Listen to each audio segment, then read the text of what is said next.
Yeah, I'm doing pretty good. I just dug myself out of my house finally after doing the driveway about 3 times. I made the mistake of, didn't do it because I was watching the Patriots game. Then they won. I wanted to see the next game. And then I was like, just go to bed and do it in the morning. Bad decision. Yep. But we were actually talking about it earlier. The misery of shoveling, the Patriots helped a little bit with that. I think everybody would be crankier today if they weren't thinking about the Super Bowl. So speaking of yesterday's game, we all watched it. It wasn't I got a little over my skis early in the week. I predicted 38-13 Patriots. That did not come to fruition, but they did win the game. I want to start with Drake Maye. And it was a simple question I asked Fitzy earlier. Do you think Drake Maye had a good game yesterday? Oh, man, it's kind of like one of those, how do you even judge it? Because to me, once the snow started coming down, it became pretty evident the conditions were so bad that And when they're in the lead, they didn't really have to try to do much. So I would say passing the football was not clearly his best day. That couple, the weather coupled with the defense made it tough. But the fact that he was able to run and extend plays, obviously sealing the game, you got to give him credit for that as well. And I think just playing smart, right? I mean, what would have been the difference in that game if he had matched Stidham, with turnover? I think that's huge. You kind of have to play the game, how it declares itself. And sometimes maybe it's not the way you want it to go, but as the game keeps going on and they come out in that second half and have that long drive and walk away with points, it became pretty evident that was going to be good enough to win the game. And so I thought he played smart. I thought he used his legs when he saw it was man coverage. So, this isn't going to be one of those games where the stats blow you away, but his maturity and knowing how to understand how to play the game. I mean, I thought that obviously the best throw was the flea flicker, and I thought it was a tremendous play call by Josh McDaniels, and that was not an easy throw to complete in those conditions. So that was a huge play, kept the drive going a little bit longer. So you just got to do business as business is being done sometimes. Brian, I was sort of hitting on Sean Payton last week that he had pressure on himself, and this was his moment to showcase that he was so smart, had the right backup and everything. And I thought actually he had a terrible game yesterday. I thought he was a measure too clever, overthought things, including the 4th and 1 where they called that little play action play as opposed to taking free points. I mean, things like that have to just be brutal to live with all off season long when you may have cost your team a chance to go to the Super Bowl. Yeah, I mean, no doubt. I think we all know Sean Payton's a good coach, but he also has an ego, and I think he thought going into the game. And look, I think Stidham got off to a fast start. He hits the big play, and you're feeling good about it. And then all of a sudden, the snow starts creeping in, and it becomes pretty apparent that I think for both quarterbacks, they're going against tremendous defenses and the conditions. It's windy, it's snowy, the guys are slipping left and right. It became pretty evident that whatever great game plan Sean Payton may have come up with for Stidham, it was going to be hard to execute in those conditions. And the reality was, I said going into this game, if the Patriots could stop the Broncos from running the football, it was going to be a hard day for Stidham. And I didn't even know that the weather was going to be that way. So shout out, to the Patriots defense for coming in. And other than that one long pass that Gonzo gave up, and honestly, they had the right call for that coverage. It was a cover 4 where the backside safety pushes to number 3. And Gonzo kind of got caught at the sticks thinking it was going to be an in-cut. It's a post, and Stidham saw it and hit it. But after those 2 plays, I mean, they really didn't do anything to move the football. Former Patriots quarterback Brian Hoyer here on a Patriots Monday on WEEI Afternoons. You mentioned Drake Maye and that his legs were, his best weapon in this game right up until the very end. And come to find out, the boot play where they get the first down to kind of seal the game, he was the only one who knew he was booting, and I want you to explain this to us. How did that happen? How does that play call come in? It's a run to the right with Ramondre. Does Drake see a look? Does he go with his gut? How does the center not know what the quarterback is doing on that play? Well, I've been on the helmet call of this, and not just with Josh, but with other guys, and have run this before. And sometimes when you tell the line that you're going to keep the ball, maybe they don't fully commit to the run. And so whether Josh said, hey, if you think you got the edge, go ahead and keep it and don't tell anyone, or whether it was one of those things that Drake just felt like it was there, this is where you have the benefit of having a guy who's so athletic and can turn it on when he needs to, because that was, such a clutch moment.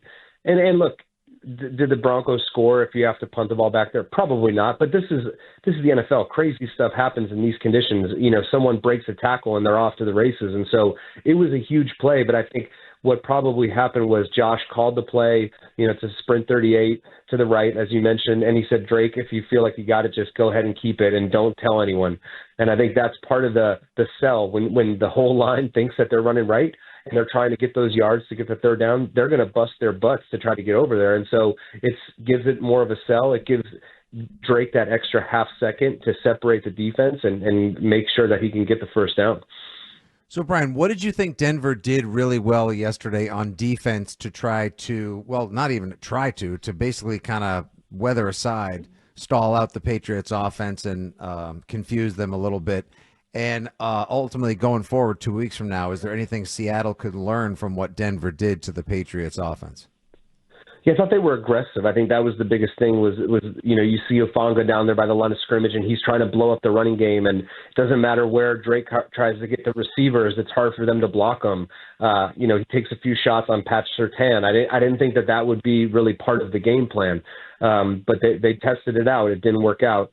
There was some negative plays that kind of got them off track, whether it was a penetration through the line. I do think that as I was sitting there watching the NFC Championship game last night, I kept saying to myself, I don't want to see Stafford in the Super Bowl. I'll take my chances. And Sam Darnold played the game of his life. But Stafford has basically laid out the plan, and Sean McVay laid out the plan offensively on how to beat him. And defensively, I think you can't underestimate the loss of Zach Charbonnet when Seattle is going to basically everything is going to be based off of the run game. And if you can stop them, which that's been the Patriots' bread and butter on defense, is to stop the opponent's running game and try to take that away and make Sam Darnold turn into a pure drop back passer. That has to be the game plan for the Super Bowl. It just has to be. And then you have to basically find Smith and Jigba and say, we're not going to let him beat you. If it's Cooper Kupp, fine. If it's, their tight ends, fine. But we can't let JSN be the one who beats us in the Super Bowl. So whether that's matching Gonzo on him the whole game or doubling him with Carlton Davis and the safety over the top, like we did in years past with McCourty, that has to be the focal point of the defensive game plan. Brian, there's all kinds of numbers out there about the Patriots offense and Drake Maye and how the numbers have faded, and 18 points averaged is the lowest by a team going to the Super Bowl. And so do you look at it and say the Patriots offense isn't playing as well as it has at other points in the year? Or is it a simple fact that they went up against 3 top 5 defenses? Should this be expected that it's going to be tougher to put up points and put up numbers and they're winning games? I think it's a little bit of both. I also think you have to, at least in the last 2 games, you factor in the conditions, right? I think you factor in the snow and going against these top defenses. It's going to be interesting with 2 weeks. This is where I feel like the Patriots have an advantage against the Seahawks team. You kind of 2 upstart teams, new coaches. But Vrabel's been to the Super Bowl before as a player. He's played in the Super Bowl. Josh McDaniels has called plays in the Super Bowl before. They're going to understand how to prepare these next 2 weeks. It's a very different game. Bill Belichick used to tell us it's kind of like 2 separate games because of the length of all the build up, and then there's commercials left and right, and then halftime's 30 minutes long, and then you come out and I think that experience will help prepare this Patriots team that really doesn't have a lot of guys with that experience. I think the offense, Josh McDaniels is going to have all this time to study that Seattle defense and their scheme and their players, and they have some really good ones. But it was funny when he came on our Quick Snap podcast, we asked him what his favorite Patriots game of all time was, and he said it was the Seattle Super Bowl because it was such a challenge and it was 2 juggernauts going back and forth. So I kind of find it pretty fitting that here he is in his 3rd stint back in the Super Bowl, and it's going to be these Seattle Seahawks, and their defense is they don't want to call themselves Legion of Boom 2. They call themselves the Dark Side. So he'll be up for the challenge, and I think that gives the Patriots a little bit of an X factor there. Wow, the Dark Side, man.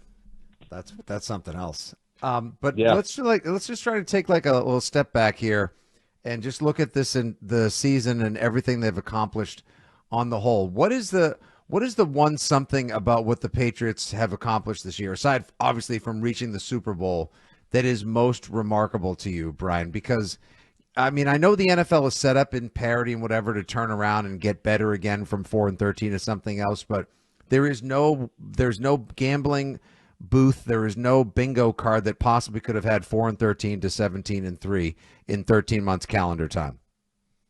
Yeah, I think the fact that they built the culture as fast as they did. I think, when I was on this show, which it seems like it was 2 years ago now, and said I thought that they could win up to 12 games, that was based on the coaching and I thought the talent that they had brought in. I could have never estimated the factor of what the culture in the locker room, what Vrabel had built could be. And I've said this all year long. It's something you can't put a finger on, and there's no statistic for it. But the way that these guys play for one another, there's a will to get it done some way, somehow. And that's something that I felt like, all the Patriots teams that I was on, whether we won the Super Bowl or lost them, they had that special factor. And I think there's no way you could have ever guessed or imagined that they would get to that so quickly. And maybe it was because people doubted them, and maybe because, Vrabel had that tough love on them and showed them how they could be successful. And then once they were successful, I think he said it the other day, you have to believe before you see it. And so he got them to believe, and then they saw it, and then they believed even more, and then they kept doubling down, tripling down. And so here they are, probably one of the most improbable Super Bowl teams in history.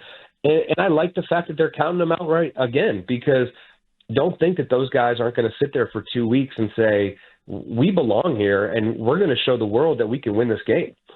Brian, where do you stand on the weather thing? Because it became a topic on social media yesterday, and you mentioned it. The Patriots played in weather the week before. Robert Kraft talked about how he decided a long time ago he would never put a dome in New England because he thinks it gives the home team an advantage. And then yesterday's game was remarkable. In less than a quarter, it went from a nice day to a blizzard.